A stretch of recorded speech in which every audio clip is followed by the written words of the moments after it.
नसता ते वरचं 16% सगळं उडून टाका, नसता आम्हाला याच्या विरोधात रस्त्यावर उतरावं लागणार आहे. 3 मुद्दे सांगितले तुम्हाला, आता चौथा सांगतो.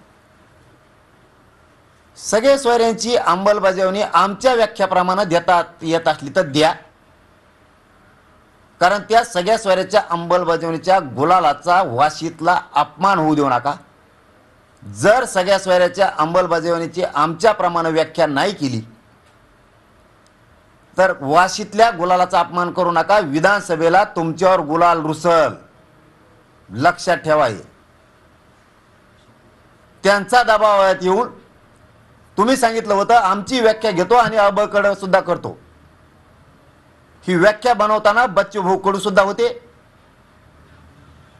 चिवटे होते, ते यादव होते, आणखीन बरेचसे लोक त्यांचे सुद्धा होते. सचिव त्या बनवताना तिथं सचिव सुद्धा होते आम्ही सांगताना. आता याच्या पुढचं सांगतो. काही लोक म्हणतात आमचे 2-3 जण आहेत, बहुतेक तिकडून झाले असते, बहुतेक असं वाटतंय, मी शंका घेत नाही, पण वाटतंय जरांगेंची मागणीत काहीतरी घोळ दिसतोय. गोळाच टायमाला तू नव्हता का तिथं? तर याचं उत्तर आहे हाही होता. वाशीत गेलो त्यावेळेस सरकारनं आपल्याशी बोलणी सुरू केली.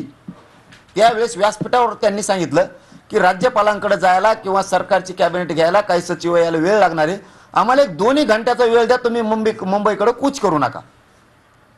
आणि त्यांनी कागद आणला होता, तो राजपत्र पण आणलं होतं, पण त्याच्यावर सह्या नव्हत्या. मी त्याच्यावरच्या सह्या वाचल्या, कोणाकोणाच्या नाही आहेत हे घ्या. त्यांनी सांगितलं आम्ही राजपत्र काढतो. पुन्हा अगोदर ते मसुदा घेऊन आले होते फक्त. मग मी सांगितलं, तिथं जाहीर केलं समाजासमोर की कुणीही मुंबईत जायचं नाही, आपला आजचा मुक्काम हा वाशीतच आहे.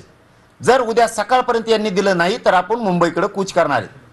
तिथूनच मी आवाहन केलं होतं राज्यातले जेवढे अभ्यासक आहेत त्यांनी तातडीने मुंबईत यावं, जेवढे वकील आहेत त्यांनी ताबडतोब यावं. मला तुमच्याशी चर्चा करून पुढची डिसिजन घ्यायची. सगळ्या सोयऱ्याची अंमलबजावणी कशी असली पाहिजे, ते कायद्यात टिकन का, त्याची व्याख्या कशी असली पाहिजे हे मी विचारलं होतं. ज्यांना शक्य आहे ते अभ्यासक आले होते, मी बैठक घेतली त्यांची वाशीला. मी जाणून बुजून मुद्दाम समाजाला सांगायलो, मी एकट्यानं कुठला निर्णय घेतलेला नाही.